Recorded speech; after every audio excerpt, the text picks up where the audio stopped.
Should the United States prepare for a big war? During the first 2 years of Ukraine's full-scale war with Russia, the United States provided Ukraine with about $112 billion in aid. This massive amount of money was spent, no more, no less, to stop the advance of Russian imperialism in Europe. Americans know as well as anyone what it means to fight an empire. After all, the United States exists today only after successfully fighting against the British Empire during their War of Independence in the 1770s. Your Majesty, no offense. So Ukraine is now confronting the Russian. Ukraine, like the founding fathers of the United States, is striving not to waste its chance to be free and prosperous. I am not throwing away my shot. Hey yo, I'm just like my country. I'm young, scrappy, and hungry, and I'm not throwing away my shot. Well, Russia insists that it commits all these horrors simply out of a great love for its neighbor. And when push comes to shove, I will send a fully armed battalion to remind you of my love. Это братский народ и братская страна, то мы и должны поступить как близкие родственники и поддержать украинский народ в этой сложной ситуации. This confrontation is costing Ukraine a lot, and it's not just about money. What is the price? For Ukraine and Ukrainians, this is an existential question. To defend or not to defend means to be or not to be. In recent years, Russia has repeatedly stated, and more importantly demonstrated in the occupied territories, that if it captures Ukrainian land, there will be no Ukraine or Ukrainians left there. If they aren't killed, they'll be deported to Siberia or the Far East, imprisoned or re-educated into Russians loyal to the regime. For Ukrainians, this is a war of survival. With such an aggressive neighbor, there is simply no other option, only to fight and defend, no matter what. Even the word costly is still not enough to fully describe how much it will cost the world, including the United States, if Ukraine loses the war with Russia. The cost of such a defeat, without exaggeration, could be the loss of stability in the entire world. If Ukraine loses, Russia will move further into Europe. European countries will have to rearm, increase defense spending, and most importantly, unite and act swiftly and cohesively. And it is still unclear whether NATO will confront Russia or whether European countries will face the enemy alone without the participation of the United States. We've already talked about the challenges Europe will face if Ukraine loses in a video on our channel. But what will happen to the United States if Ukraine loses the war with Russia? Will the United States avoid the consequences if it does nothing and waits for everything to be resolved without them? Is it true that protecting and supporting Ukraine is in the interests of the United States? How much will Ukraine's defeat cost the United States? We explain. Consequences of the Russian Federation's victory in the war with Ukraine. If Russia wins, it could lead to new wars. It will become clear that in this world you can act by force, occupy, invade, capture, destroy. If the guarantees of the United States as a global leader are not in effect, it means that one can be sure of neither response nor punishment. Поразка України – це перемога Росії і перетворення Росії на ще агресивнішого гравця, який піде далі. China versus Taiwan. In the American feature film The Butterfly Effect, there is a phrase about how a flap of a butterfly's wings on one end of the world can cause an earthquake on the other. If we develop this idea further, then because of Ukraine's defeat, China, for example, could declare war on Taiwan, and this will affect the United States. To explain why this could happen, we need to rewind the tape a bit. In 1912, after the fall of the Qing dynasty, the Republic of China was proclaimed. It existed in that state until the end of the Second World War. And then the political landscape changed. In 1949, the war between Mao Zedong's communists and Chiang Kai-shek's nationalists ended in victory for the communists. The People's Republic of China, or PRC for short, was declared in power over most of China. Chiang Kai-shek's government, along with the army and millions of refugees, retreated to the island of Taiwan and made it the seat and bastion for nationalist China. The Western powers continued to maintain diplomatic relations with Chiang Kai-shek and recognize his government as the only legitimate government of China. But in 1971, the UN General Assembly passed a resolution that transferred China's seat in the UN to Beijing. The West no longer considered Chiang Kai-shek's government to be the legitimate government of China. Taiwan found itself in diplomatic isolation. In 1979, the United States established diplomatic relations with the People's Republic of China and recognized the One China. However, Washington promised to support Taiwan in the security sphere. The United States passed the Taiwan Relations Act. It obliged the United States to help the island by supplying military equipment and materials necessary for self-defense. As of the end of 2020, Taiwan is among the top 25 richest countries in the world. Taiwan is a leading global technology center. Taiwanese companies supply 63% of the world's semiconductors. For your understanding, the United States supplies 12%. Taiwan Semiconductor Manufacturing Company, or TSMC for short, alone produces more than half of the world's chips and about 90% of modern processors. Taiwanese companies such as Quanta and Foxconn are the world's largest contract manufacturers of electronics and computers. Simply put, all of our iPhones, Xiaomi and laptops depend on Taiwan. Taiwan is indispensable in the high-tech market thanks to its priorities in the economic sphere and the development of science.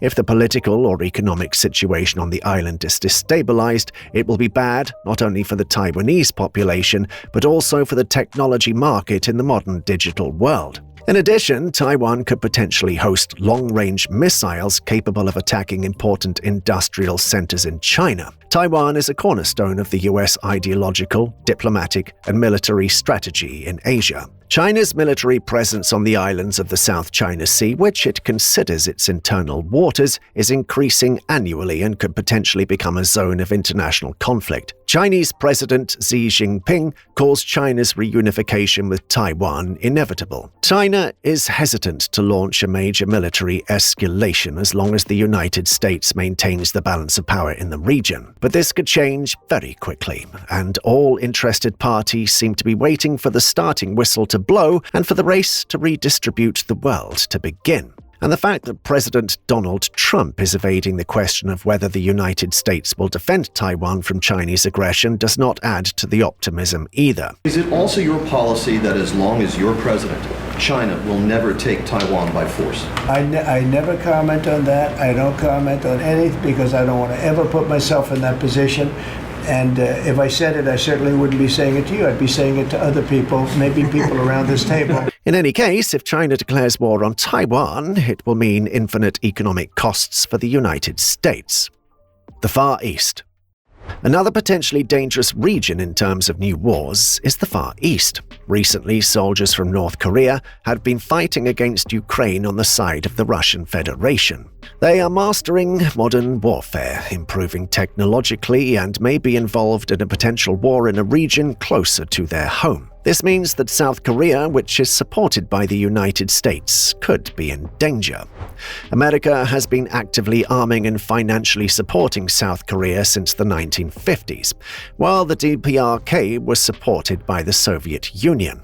Since 1957, the U.S. military has been operating in South Korea. They're responsible for organizing, training, and equipping the U.S. military on the Korean peninsula and maintaining their forces in constant combat readiness.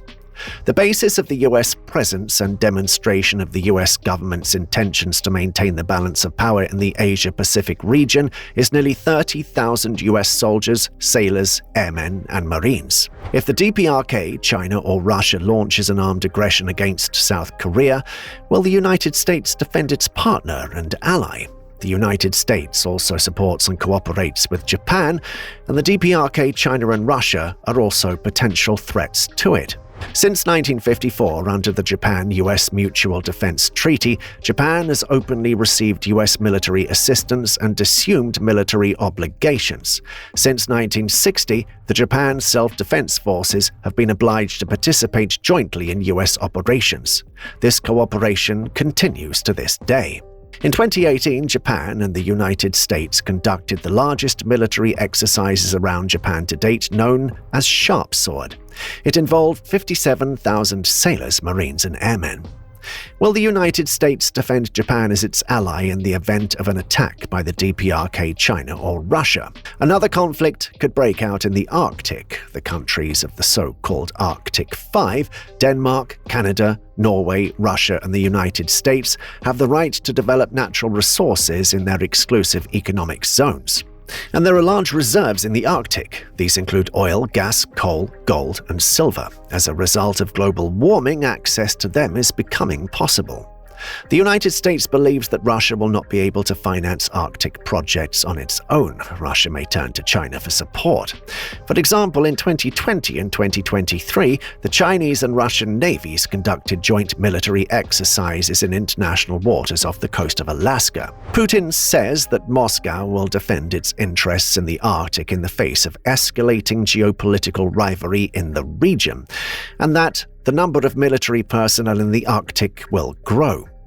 We know how Russia usually defends its interests, with tanks and missiles, and in the Arctic region they have 11 submarines capable of launching long-range nuclear weapons, 8 of them on the Kola Peninsula. Donald Trump in turn is already talking about buying Greenland in the interests of national security to defend against Russia and China.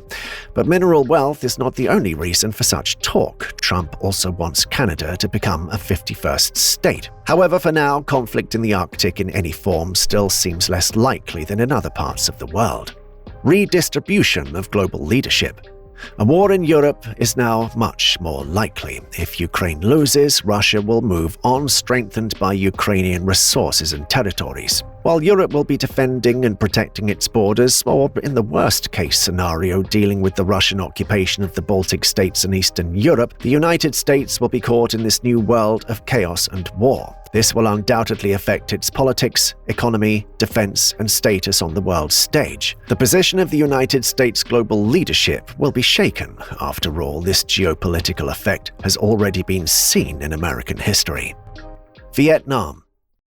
After the Second World War, the United States had a developed economy and its armed forces were considered super powerful. The United States was rightly afraid of the spread of communist ideology in the world. To stop the spread of communism, America entered the Vietnam War. American soldiers fought alongside the South Vietnamese army against communist North Vietnam, which was supported by the USSR and China. Eventually, the United States was defeated and forced to leave Vietnam. More than 50,000 dead, hundreds of thousands wounded, and more than $300 billion, which is more than $950 billion in today's dollars, spent. This is the price of war for America, a humiliation in the eyes of the world. The world saw the weakness of the United States. This could not but be used by the main opponent of the United States, the USSR, which threw all its efforts into strengthening its influence in the world, for example, in Africa. Africa. The USSR invested heavily in ensuring that people from Africa received Soviet education. The United States also invested in the education of future African leaders. However, according to the Open Doors study, as of 1981, the United States funded only 2 out of 100 foreign students. In the USSR, as they say, they spent all their money. All foreigners received Soviet education at public expense. Soviet propaganda was working at full capacity. It was effective because the USSR had no colonies in Africa and Russian imperial chauvinism was hidden. Africans were now unfamiliar with how Russia operates. Africa is still and increasingly under Russian information influence today. Russia pushes fraudulent propaganda on the topic of anti-colonialism and tries to show itself as a country that prevents the West from colonizing Africa again, while itself aiming to colonize Africa. In reality, for Moscow, Africa is only a source of resources, including for gold and diamond mining and arms sales. By increasing its influence in Africa, Russia is trying to gain partners in its confrontation with the West. Seeing the weakness of the United States, Russia will definitely not stop in its quest to conquest other regions, some territorially, others informationally. To begin with, Iran. If the United States again appears weak in the face of the world, its allies will refuse to rely on it, because expectations are high from someone who positions himself as a defender of democracies in the world. This is what has happened in the history of US-Iranian relations. Iran has been an ally of the United States since the 1950s. It was supposed to act as a springboard against Soviet expansion. Iran had achieved tremendous success thanks to reforms ranging from literacy rates to the healthcare system and living standards. But economic success was accompanied by high inflation, corruption, and growing social inequality. The Shah's regime became increasingly authoritarian and political opposition was suppressed. Also, Western modernization, in the view of the clergy and part of the population, contradicted traditional Islamic values. Iran has been an ally of the United States since the 1950s. It was supposed to act as a springboard against Soviet expansion. Iran had achieved tremendous success thanks to reforms ranging from literacy rates to health and living standards. However, by 1978, public discontent grew and resulted in a fully fledged protest movement. It was led by the radical Shiite cleric Ruhollah Khomeini. This led to the overthrow of the monarchy and the collapse of the state system. On February the 11th, 1979, the Islamic Republic of Iran was proclaimed. In November 1979, around 60 American diplomats and employees of the U.S. Embassy in Tehran were captured by a group of Iranian students from the Muslim Students Organization. The hostages were held for 444 days. A long-lasting crisis began in U.S.-Iranian relations. The defeat in Vietnam and subsequent events dealt a blow to the credibility of the United States as a global leader. To restore its reputation, America had to spend billions of dollars. If this happens again and the US loses its weight in the world, how much money and time will it take to restore it? Is America ready to do this all over again rather than on improving lives and development? The US dollar, by the way, may also suffer if the US global leadership is called into question. After all, confidence in the US currency as a global reserve currency is based on the political and military stability of the United States. And if America is no longer seen as a security guarantor, China and Russia are likely to intensify their attempts to reorganize the global economy on a dollarless basis. Economic impact. So, if now the Russians are conventionally considered by the United States to be the enemy of their friends, or rather partners, the situation will change drastically in case of Ukraine's defeat. Russia will essentially turn into a direct enemy for the United States, and this could lead to a new Cold War. And war, besides being scary, is also expensive, even if it's not a direct confrontation on the battlefield, but an arms race, economic, political, and cultural confrontation. During the Cold War, the US defense budget was twice or even 3 times as much as it is now. 1960s, 8 to 9% of GDP. 1970 to 80s, 5 to 6% of GDP. 1987, 6 to 7% of GDP. President Donald Trump says that now the percentage of GDP for defense should be at least 5%. Further escalation of the security situation in the world will force the American state to spend money and efforts not on development and prosperity, but on defense and confrontation. Not to be unfounded, we should add that this is also understood in the United States itself. This is confirmed by a report by the American Enterprise Institute published in January 2025. It describes the interest of the United States in Ukraine's victory, because, if successful, Russia will begin to threaten NATO members in Europe. The alliance will have to spend a lot of effort and money to at least contain and most defeat the Russians outside of Ukraine. The short-term costs of helping Ukraine defend itself against Russian aggression are far less expensive than the long-term costs of letting Russia win. The United States would need an additional $808 billion in defense expenditures. Thus, the 5-year plan of the U.S. Department of Defense until 2029 would increase to $5.2 trillion. This is about $165 billion a year more than planned for this period. The United States will have to increase its armed forces by more than 250,000 people. It will also need 18 new warships, more than 500 aircraft, investments in air defense, and cybersecurity. Allowing Russia to defeat Ukraine would cost the United States about 7 times more than preventing Russia from winning. To understand the scale of these calculations, we recall the amount that was announced at the very beginning of the video. In 2022 to 2024, the United States provided $112 billion to Ukraine. That is 14% of the amount that America would need to defend itself in the event of a Russian victory. And this is less than 0.2% of the US federal budget. It's difficult to calculate the final figure, but even if we take the $500 billion in aid for Ukraine announced by Trump, this amount still falls short to the projected American costs if Ukraine loses. It's also important that most of the funds from the aid packages already provided to Ukraine have gone to the production of weapons and equipment.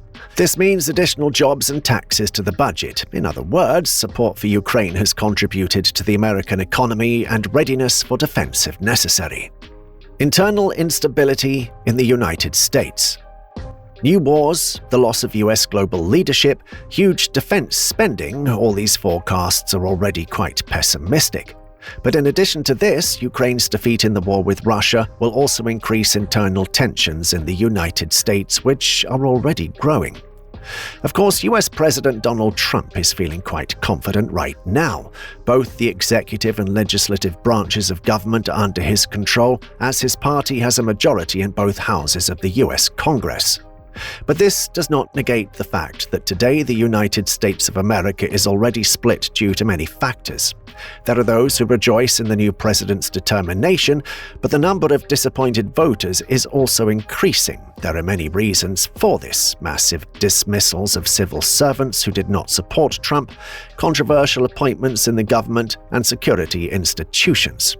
For example, TV host Pete Hegseth as Secretary of Defense, anti-vaccine conspiracist Robert Kennedy Jr. in the Department of Health, and pro-Russian Tulsi Gabbard as head of the U.S. National Intelligence Agency.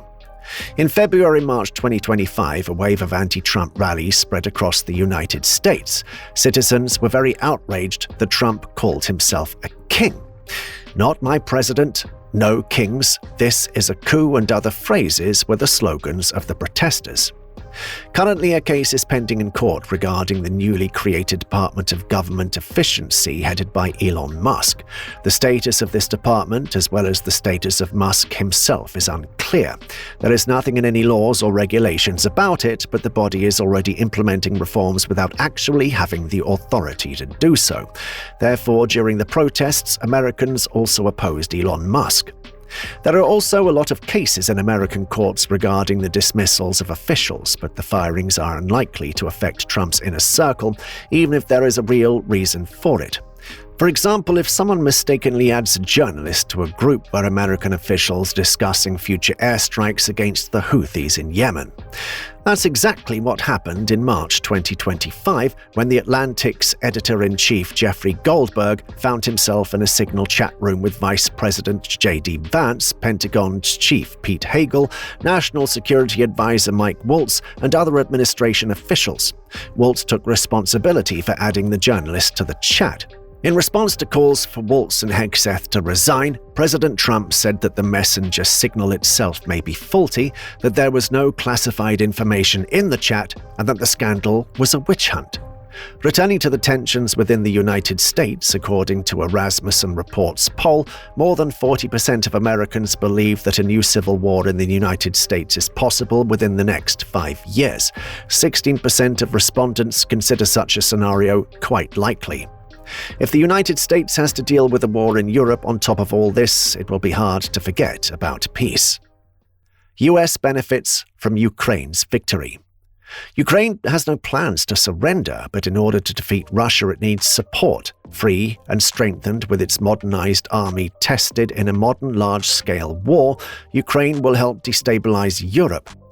It will also be able to deter Russia from potential aggression against the Baltic states. Peace in Europe, in turn, will have a positive impact on the situation in the Middle East and the Pacific. Iran, China, and North Korea will see NATO's strength, unity, and determination, and the alliance's readiness to respond quickly to threats.